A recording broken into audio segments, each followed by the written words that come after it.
Guys welcome back to my YouTube channel. നമ്മളിന്ന് സംസാരിക്കാൻ പോകുന്ന നമ്മുടെ ടെർബോ അച്ചായൻ, നമ്മുടെ ടെർബോ ജോസ്, നമ്മുടെ മമ്മൂക്കയുടെ പുതിയ മൂവി ടെർബോയുടെ ട്രെയിലർ ഇന്നിപ്പം ലോഞ്ച് ആയിട്ടുണ്ട്. ദുബായിലാണ് അതിൻ്റെ ലോഞ്ചിങ് പരിപാടിയും കാര്യങ്ങളൊക്കെ നടത്തിയത്. അപ്പോൾ ട്രെയിലർ ഞാൻ കണ്ടു. മൈ ഗോഡ്, ഒരു രക്ഷയില്ല. ടെർബോ അച്ചായൻ അടിച്ച് കലക്കി തൂഫാനാക്കിയിട്ടുണ്ട്. അപ്പോൾ നമ്മൾ ഈ ടെർബോയെ പറ്റി പറയുകയാണെങ്കിൽ, ഈ ടെർബോ എന്ന് പറയുന്നത് മമ്മൂട്ടിയുടെ പുതിയൊരു സിനിമയാണ്. ആ പടത്തിൻ്റെ സംവിധായകൻ എന്ന് പറയുന്നത് നമ്മളുടെ പുലിമുരുകനൊക്കെ സംവിധാനം ചെയ്ത നമ്മുടെ വൈശാഖാണ്. അപ്പോൾ വൈശാഖിൻ്റെ ഒരു കംബാക്ക് ആയിരിക്കും. പിന്നെ രണ്ടാമത് വന്നിട്ട് ഈ പടത്തിൻ്റെ തിരക്കഥ എഴുതിയിരിക്കുന്നത് നമ്മുടെ ഇപ്പോഴത്തെ ഏറ്റവും വലിയ ഹിറ്റ് തിരക്കഥാകൃത്തായ മിഥുൻ മാനുവലാണ് ഈ പടത്തിൻ്റെ തിരക്കഥ എഴുതിയിരിക്കുന്നത്. പിന്നെ ഈ പടത്തിൻ്റെ പ്രൊഡ്യൂസർ എന്ന് പറയുന്നത് നമ്മുടെ സ്വന്തം മമ്മൂക്കയാണ് ഈ സിനിമയുടെ പ്രൊഡ്യൂസർ. മമ്മൂക്ക കമ്പനിയാണ് ഈ പടത്തിൻ്റെ പ്രൊഡ്യൂസ് ചെയ്തിരിക്കുന്നത്. പിന്നെ ഈ പടത്തിൽ അഭിനയിച്ചിരിക്കുന്ന ആൾക്കാരെന്ന് പറയാൻ വേണ്ടിയിട്ട് ബിന്ദു പണിക്കരുണ്ട്. ബിന്ദു പണിക്കർ എനിക്ക് തോന്നുന്നു മമ്മൂക്കയുടെ അമ്മയായിട്ടാണ് അഭിനയിച്ചിരിക്കുന്നതെന്നാണ് തോന്നുന്നത്. അനിയത്തിയായിട്ട് അഭിനയിച്ച്, ചേച്ചിയായിട്ട് അഭിനയിച്ച്, ഇപ്പം അമ്മയായിട്ട് അഭിനയിച്ചു. ഓക്കെ, കാരണം മമ്മൂക്ക 72 വയസ്സാണെങ്കിലും ഇപ്പോഴും 35-40കാരൻ്റെ ചോറുപ്പി നിൽക്കുന്ന ഒരു മനുഷ്യനാണല്ലോ. അപ്പം അങ്ങനെ എന്തായാലും അവരുടെ ക്യാരക്ടർ കുറച്ച് നല്ല സ്ട്രോങ് ആണെന്ന് തോന്നുന്നു. പിന്നെ അതിനുശേഷം ഇതിൽ വില്ലനായിട്ട് നിൽക്കുന്നത് രാജ്ബി ഷെട്ടിയാണ്, നമ്മുടെ കന്നഡ താരം രാജ്ബി ഷെട്ടി. ഒരു നല്ലൊരു പൊട്ടൻഷ്യലുള്ള ഒരു നടനാണ് അയാളൊരു കിടിലമാണ്, നല്ലപോലെ അഭിനയിക്കാനും അറിയാം. അപ്പോൾ എന്തായാലും പുള്ളിക്കാരൻ തകർത്തടിക്കും, അത് ഉറപ്പാണ്. പുള്ളിക്കാരനെ കൊണ്ടുവന്നിട്ടുണ്ടെങ്കിൽ എന്തെങ്കിലുമൊക്കെ കാണും, അഭിനയിക്കാനൊക്കെ എന്തെങ്കിലും കാണും. പിന്നെ വന്നിട്ട് നമ്മുടെ സുനിൽ, ഇത് ആന്ധ്രയിലുള്ള തെലുങ്കിലുള്ള സുനിലുണ്ട്. സുനിൽ ഈ പടത്തിലെ വില്ലനായിട്ട് എന്താണെന്ന് തോന്നുന്നു. പിന്നെ വന്നിട്ട് വേറൊരു സൈഡ് വില്ലനായിട്ട് കബീർ സിംഗ് എന്ന് പറഞ്ഞ ഒരു പുള്ളിക്കാരനുണ്ട്. എന്തായാലും പടത്തിൽ വന്നിട്ട് നല്ല വില്ലന്മാരെല്ലാം നല്ല സ്ട്രോങ് ആണ്, നല്ല അടിപൊളി വില്ലന്മാർ. ഈ വില്ലന്മാരെ ഓപ്പോസിറ്റായിട്ട് നിൽക്കുന്നത് ആരാണ്? നമ്മുടെ മമ്മൂക്ക, നമ്മുടെ ടെർബോ ജോസ്. ട്രെയിലർ കണ്ടു, മൈ ഗോഡ്, ഒരു രക്ഷയില്ല. നല്ല തെലുങ്ക് പടം പോലെ അടിച്ച് വെച്ചിട്ടുണ്ട്, ഒരു രക്ഷയില്ല. പിന്നെ വന്നിട്ട് നമുക്ക് എല്ലാവർക്കും അറിയാം മമ്മൂക്കയുടെ വയസ്സെന്ന് പറയുന്നത് 72ആണ്. അതിൻ്റേതായിട്ടുള്ള കുറേ ലിമിറ്റേഷനും കാര്യങ്ങളൊക്കെ പുള്ളിക്കുണ്ട്. അപ്പോൾ പുള്ളിക്ക് അതെ, ഉറപ്പായിട്ട് ഒരുപാട് ഗ്രാഫിക്സ് വർക്ക് ഈ പടത്തിൽ ചെയ്തിട്ടുണ്ട്. രണ്ടാമത് വന്നിട്ട് എന്താ പറയുക, കുറേ ഡൂപ്പും കാര്യങ്ങളൊക്കെ കാണാം. അത് സ്വാഭാവികമാണല്ലോ, നമ്മളതൊന്നും ഞാനിത് പറയുന്നുള്ളതേ ഉള്ളൂ.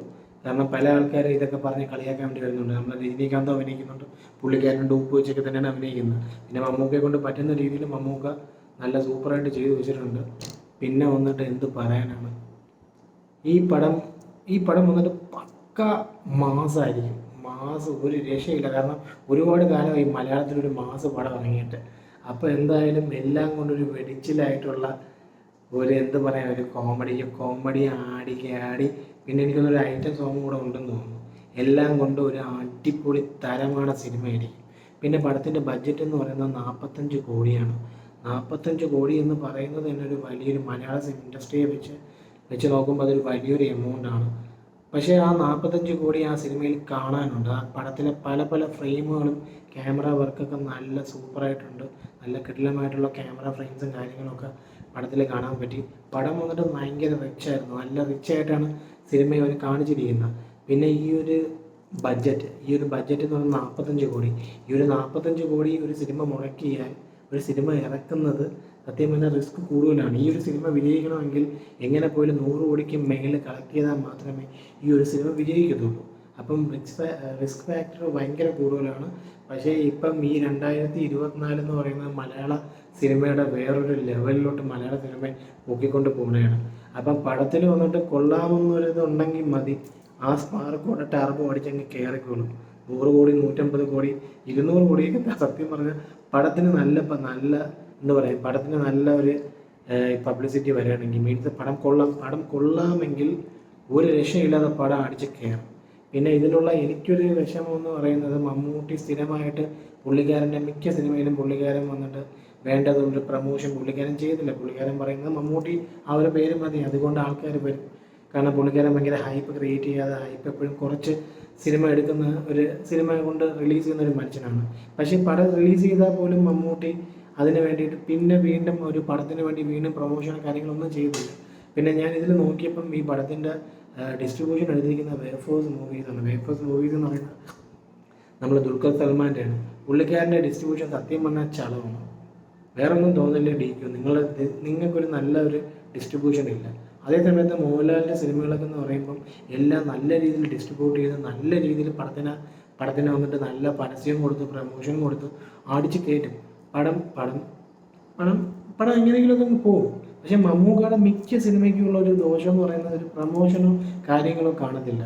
ഈ വേഫേഴ്സ് മൂവീസും കൂടെ കണ്ടപ്പോൾ എൻ്റെ കിളിയും പോയി. എന്തായാലും എനിക്ക് തോന്നുന്നു പടം അടിപൊളിയായിരിക്കുമെന്ന്. എനിക്ക് ഭയങ്കര പ്രതീക്ഷയുണ്ട്. സംഭവം എന്ന് പറഞ്ഞാൽ ഭയങ്കര പ്രതീക്ഷയുണ്ട്. പ്രതീക്ഷയൊന്നും ഇല്ലയെന്നൊന്നും ഞാൻ പറയുന്നില്ല, നല്ല പ്രതീക്ഷയോടാണ് ഇരിക്കുന്നത്. പിന്നെ ട്രെയിലറിന് വേണ്ടിയിട്ട് കുറച്ച് കാലമായിട്ട് ഭയങ്കരമായിട്ട് എക്സ്പെക്റ്റ് ചെയ്തുകൊണ്ടിരിക്കുകയായിരുന്നു. അപ്പം എൻ്റെ എക്സ്പെക്റ്റേഷൻ ഒരു 85% ഈ ട്രെയിലർ സാറ്റിസ്ഫൈ ചെയ്തിട്ടുണ്ട്. ഒരു 15% എനിക്ക് അത്ര ഇഷ്ടപ്പെട്ടില്ലെങ്കിലും 85% ഞാൻ ഹാപ്പിയാണ്. അപ്പോൾ എന്തായാലും so that's it guys. May 23 Jose അണ്ണൻ വരാൻ പോവുകയാണ്. അപ്പോൾ വരിക, കാണുക, ജോസ് അണ്ണനെ ഹിറ്റാക്കുക. So that's it guys, thanks for watching my blog. If you like my blog, please like, share and subscribe. Okay, so that's it, bye. Josana പൊളിക്കണം.